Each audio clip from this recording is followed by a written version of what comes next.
Yun nga, yun yung pinag-uusapan. Kasi again, first time ko din talaga doon. Mas mahirap yung ginagawa nyo. Kami parang kubul-kubul. Oh. Una. Alam ko pwede tayong dumaan din di drift eh. Ngayon ako nakadang dito, okay dito. Diba naman? Nasaan na to? Straight back na parang ano. Dahil lakas masyado nung zone rocks mo. Pag hindi, balik tayo. Pero sabi sa'yo, baka umabot tayo ng indang eh.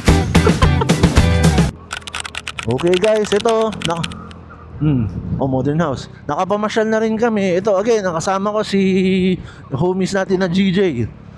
So ito, actually lagi naman as always unplanned na naman. So ang gagawin naman namin ngayon is bababa muna kami ng Patalisay. First time ni GJ dadaan sa road na to, sabi niya. So pwedeng baka nadaanan niyo na before. Pero sobrang tagal na. Ito again guys, alam niyo naman to, medyo matindi twisties dito. So guys, ngayon lang tayo ulit dumaan dito after some time, especially nung last week nagbababagyo. And ito naman, ilang days naman ng very sunny. Last time na dumaan tayo dito, ang sobrang ganda niya, and lagi naman pa sa bare months, napaka-green. Ang ganda ng ang green na green ngayon compared sa dati, yung mga very very long time ago, dumaan tayo ng summer months. So medyo brown eh.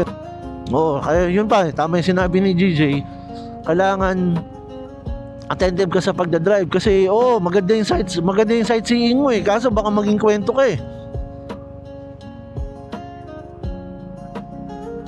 May tag life. May mga tag life may umaakyat. Ayun sila kuya may nagsa-Spider-Man doon. Diba talaga minsan ang nagagawa ng ano eh, basta duty is duty. Ano guys, ito sobrang ganda talaga nitong part na to lagi. Tsaka lamig guys, hindi lang ano. Siyempre hindi namin mapaparamdam sa inyo, pero ang lamig. Lamig siya na lamig siya dahil malamig. Hindi dahil aircon. Pero ito lang guys, again, ito nakakaloko yung mga ganyan dahon-dahon. Isang maling preno, dalawa lang yan, kwento or full potential. Pero again, like naman sa kahit anong rides na ginagawa natin, always ingat always raging truck. Laging laging safety. Again, hindi naman lahat kailangan mo takbong MotoGP. Wala ka rin naman mapapalano kung ganun. Enjoy talaga yung sights and views. Yun nga yung purpose, ba't tayo namamasyal eh? Pasyal yung habol, hindi karera. Kung karera, doon tayo sa Carmona. Sawa ka mag-entry doon. Doon mo sabukin talagang legit na potential mo sa racetrack. Again, alam niyo, tayong mga fellow riders ang magkakaintindihan lang sa ganyan. Yung sasabihin nila, bakit tayo pumupunta kung saan-saan, nagmumotor, di ba nakakapagod? Nakakapagod. Wala namang bagay na hindi nakakapagod. Pero yung reward dito is yung yan. Another one added sa sa checklist mo, nakarating ka sa place na to ng pamamasyal, nakamotor. Na-share mo sa mga tropa mo, sa partner sa buhay. Itong talaga. Yan ang dangerous, sigurado. Basa, hamog, lumot.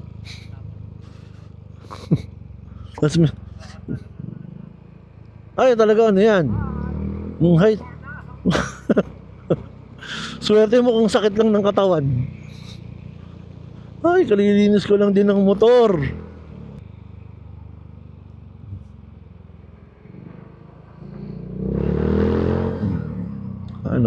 Ganda ng view. May konting pa, medyo foggy or steamy yung yung lake. Hindi ko na magkakamukha sila ng damit eh. May camera pa yun Martida. May nagbabike ka sa likod mo. Yun lang. Alam mo, hindi nakakada sa bike eh, di ba? Siyempre ang saya ng downhill, tapos suffering pabalik. Aahon ka nyan eh.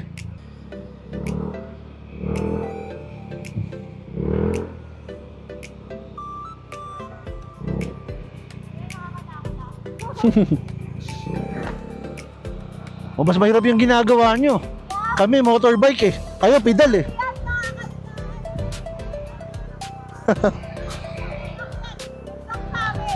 Yun nga, yun yung pinag-uusapan nga namin ng tropa ko. Sabi ko, ang saya, downhill kayo, mamaya suffering. Di ba? Basta mag-ingat lang kayo lagi.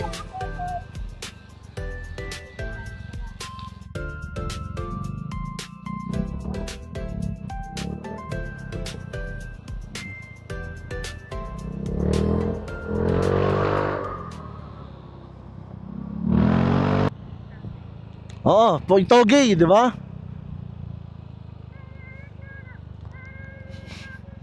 Pero syempre, yun yung maganda yung shape eh. Mukha kasi yan siyang kinagatang kisses. Tapos kakanan tayo. Medyo ano pa, peaceful pa ang bayan ng Talisay. Yes, prepare na si Manong ng kanyang fast food. So ito guys, nasa ano na kami ngayon? Nasa baba mismo ng Taal Lake, sa Talisay. Nasa Talisay na tayo itself. Alam ko Lemery din is guys papunta sa direction na to, pero hindi ako 100% sure. Kasi again, first time ko din talaga dumaan dito. At yung dinadaanan namin ni GJ, pareho namin first time to. Itong umabot dito sa side na to ng lake. Ayun guys, ang daming construction at marami talaga mga lupa and buhangin. And again, mahirap naman magmotor talaga at mag-enjoy ng view ng sabay. Oh, make time guys, yun yung laging very important. Kahit walang taong hindi busy, lahat busy. Mga ganitong opportunity while pwede.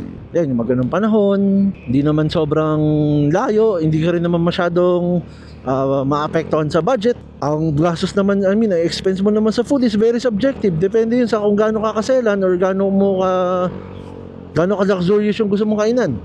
Yung mga yung nandyan sa lawa, ano yung mga nakalagay dun na parang kubol-kubol? Anong tilapia pinalalaki dun? Ang tawilis sa ganun dun, nakakalat lang sa lawa. May kulungan din ng tawilis. Pero yun yung kalat lang tawilis. Ang nakaganon yung tilapia. Tsaka? Okay. Hindi ko alam na may bangus din dyan sa Kasi kanina pa, tagal na ako nagtataka kung ano yun eh. Sabi ko hindi naman talaba yun, dahil ang talaba sa alat eh. Okay. May natutunan ako sa'yo. Tilapia pala yun. Bastos. Kumpletuhin muna namin yung break namin guys. Diyan muna tayo. Dahil sa bagyo yun. Tapos na kami kumain dun sa eatery nila ate tsaka ni kuya. Medyo masarap kasi pala matagal siyang 24 years daw siyang chef sa isang industrial tanker. Or basta sa tanker siya. Kaya yung foodie nila dun, bukod sa masarap, actually affordable yung presyo nila. Yung price point nila is very reasonable para sa quality ng pagkain. Sulit, sarap ng breakfast namin technically. Si GJ napaano pa nga eh. Bumili pa siya ng half serving nung langka. Pasok, kanan, wala namang sasakyan. Bigla ako na paano, akala ko off-roading na naman. Yung pala may talaga, may construction. Naman pala, testing lang. Testing lang kung magbubuti lang pawis natin. Guys, sobrang talaga. Again, ini-encourage namin kayo na mag-make time para gawin niyo yung mga ganitong pasyal. Hindi kailangan lahat ng pasyal is tawag dito, premium yung mga gagawing activity. Yung simpleng ganito lang, katulad yung eatery na discover lang namin. Sabi lang ni GJ, tignan natin, may mga kaldero din dyan. Chinek naman namin yung mga pagkain. Pasado naman sa standards namin, pati yung linis. Okay naman. Para dun sa binayad namin, sobrang okay yun. Tapos ito, tuloy ulit ng biyahe. Maganda yung road. Maganda, dire-diretso, maganda yung nakikita. Yun, sayang lang, hindi namin kasama si Por ngayon. Medyo nakastuck siya sa Albay ngayon eh. Maraming ginagawa ron. Busy. Shell, pinapadiretso tapos Shell. Ayun papunta dito. Layo Papunta siya dito, papunta siya dun. Sa kabilang side. Change of plan muna. May pagkain lang, may mga food doon, tapos brewed coffee, ganun. Parang ano, no? Pakiramdam ko ang tagal na nating namamasyal. 11 o'clock pa lang. Ito na ba? Oh, dito na tayo, GJ. Ang bilis lang pala. Oh, dito na to. Sure ako. Yan, ito guys, nasa ano na tayo. Ito yung ang mag-end up tayo dito is first is makikita natin si Fantasy World, nasa kanan yun later. And then dire-diretso, mapupunta tayo dun sa triple boundary ng Lemery, Nasugbu, and Patagaytay. So ito, medyo mahaba-haba to. At tapos since medyo mataas yung ito, always and forever. Ano yan? Sawing gas station. Pero yung pinakamaganda sa ginawa namin ikot ni GJ ngayon guys is sabihin mo ng 90% ng road na dinaanan namin maayos talaga yung pavement. Ibang klaseng ano yun, ibang klaseng ano. Hindi ko naalala ganun ng amoy ng pakuraban sure yun. Pero basta pag si tito mo o si airpat mo walang pakuraban hindi legit tito specs yun. Babang, pero ano lang talaga yung baga parang ano hindi siya gagamitin ng mga 20-year-old. Parang ganun pabango. Pang ano siya yung pabango siyang successful. Yung pabangong successful ka na tao. Oo, Saudi boys. Tsaka may suot na may mga ano tawag dito, mga necklace tsaka bracelet na panghepa. Oo, ganyan. Saudi boy talaga, tapos nakabet, malaki bakil.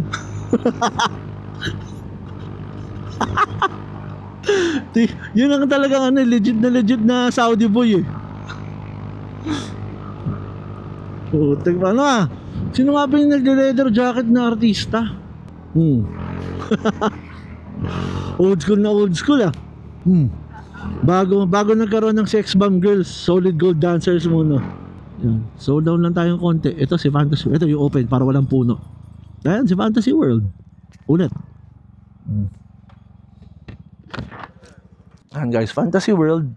Nasa kalsada pala tayo. Tabi tayo dito. Ito, Fantasy World guys. Alam ko pwede tayong dumaan din dito pero never ko pa kasi nasubukan Baka baka maligaw tayo pwede na natin? Pwede rin naman.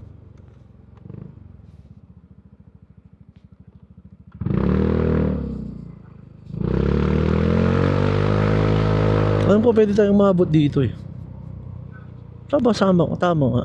Wait.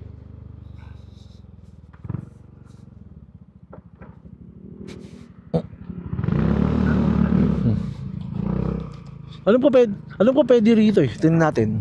Pag hindi, balik tayo. Pero yan din yung nandun sa yan din yung slogan yung mismong pinupuntahan ko. Pero alam ko mahaba-haba to. Pero never ko pa to nadaanan.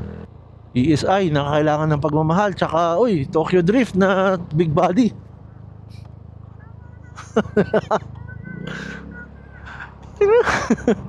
Tokyo Drift Ngayon lang ako nakadaan dito, okay din pala. Pero lang dun sa Pakuraban na naman. Pero confident naman ako na ito yung area kasi yan yung design ng mga ano rin doon ng daanan doon. Ito Makuba. Mas dati nagkukuha ng pang mag-iihaw, magsusugba. Yan yung garaheng maganda. Pagpasok mo, rekta kutingting. Tapos testing. Lakas masyado ng zone rocks mo. Nakakasira ng tahiyan. Oo nga, tabi ka. Wala naman. Wala naman nice people around dito. Yan lang talaga, yun may bubog. Yan ang kalaban nating motor. Kahit anong talent mo, pag nabutasan ka. Oo, yun na yun. Parang ano nga talaga tayo papunta sa ilog.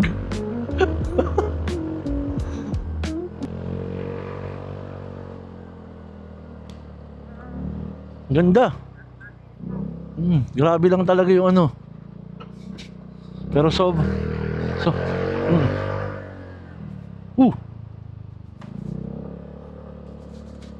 Grabing adventure trail naman talaga to.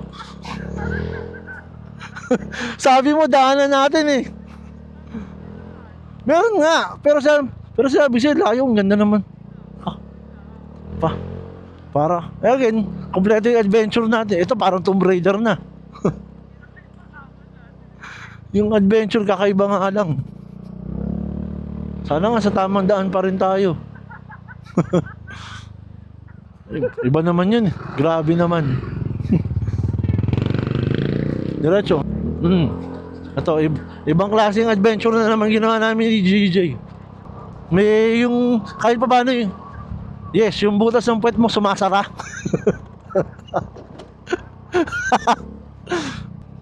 Ito, may ano pa, carousel.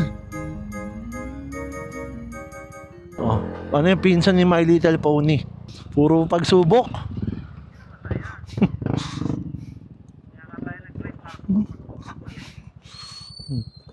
Oh, kahit may madaang madali.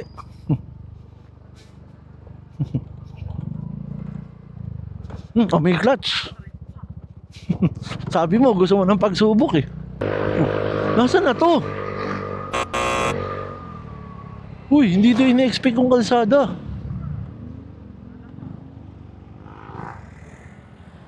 Hindi, nasaan tayo? Hindi ko alam tong kalsada, ano na to, place na to. Palengke. Ang layo nito. May tindahan. Try ko i-check kung makikita ko sa map. Grabe ka naman. Ito, tama na yung mukhang tama naman yung itsura ng daan. Obvious naman eh. Obvious naman yung mga buhangin. Pero baka, again, di mo lang makapansin agad. Grabe talaga yung ikot natin. Iikot natin yung loop ng, partial loop ng lake. Tapos umahon tayo sa dalawang bundok ng Lemery. Lemery, tapos ito naman Kalaka. Kaya para sabi ko kanina, parang ayaw maubos ng kalsada. Kasi nga maling kalsada na. Ayan na. Ito, nasa left.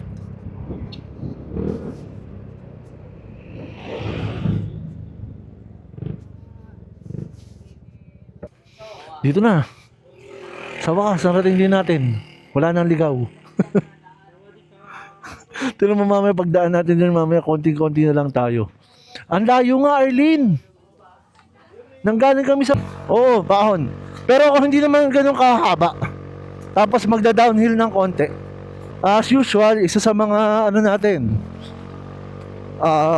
usual stops pag pumupunta talaga tayo ng Patags or somewhere sa Batangas area. Hindi ko talaga nakakalimutang dumaan dito sa Kalaka. Ito si GJ, first time na lang din nakapunta rito.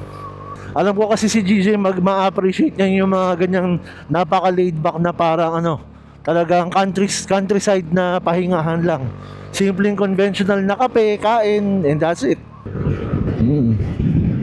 Grabe, ang lakas ng hangin at ang lamig.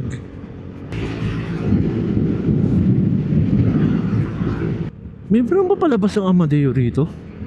Kumaalala eh, kasi ako dumidiretso ako dun eh. Ay, kumakanan ako. So baka umabot tayo ng indang nito ha. Sabi ko sa'yo, baka umabot tayo ng indang eh.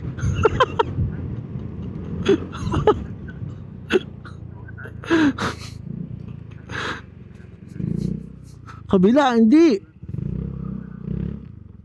Sino mo, hanapin natin ha. Waze. Sabi ko kasi sa'yo, dapat kanan tayo eh. Ligaw na naman eh. Paindang to eh.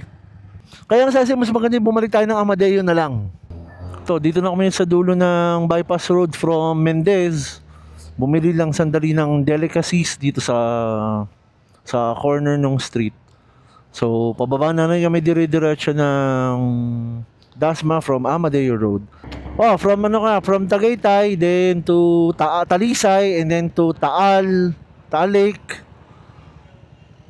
Yes, nag-Agoncillo pa kami from Agoncillo, pumanik kami ng Lemery Road. Then from Lemery Road, literal talaga na wrong turn kami. Bumalik kami ng Talisay ulit. And then hinanap namin yung Kalaka Road going to yung proper na place na inakyat namin sa Kalaka, going dun sa area ng Mount Batulao. Medyo masaya-saya, epic yung naging epic naman yung travel, yung pag-ikot-ikot, which sulit naman, sobrang sulit yung very random na technically pinlanong gumala, ang hindi nakaplano kung saan pupunta. Yung intended na talagang pupuntahan namin, hindi na lang namin tinuloy kasi pwede naman sa next adventure yun eh. Na yun naman yung sadyain at yung possible na surrounding destinations dun sa place na yun, which is sa Blackwall. So hindi namin napuntahan today. Anyways, lagi naman may next time. And hopefully nga si Por sa susunod makasama naman. Kung umabot kayo dito sa part ng video namin, thank you so much sa pag-support sa panonood ng mga travel adventures namin. And so until next time, another day, another boom.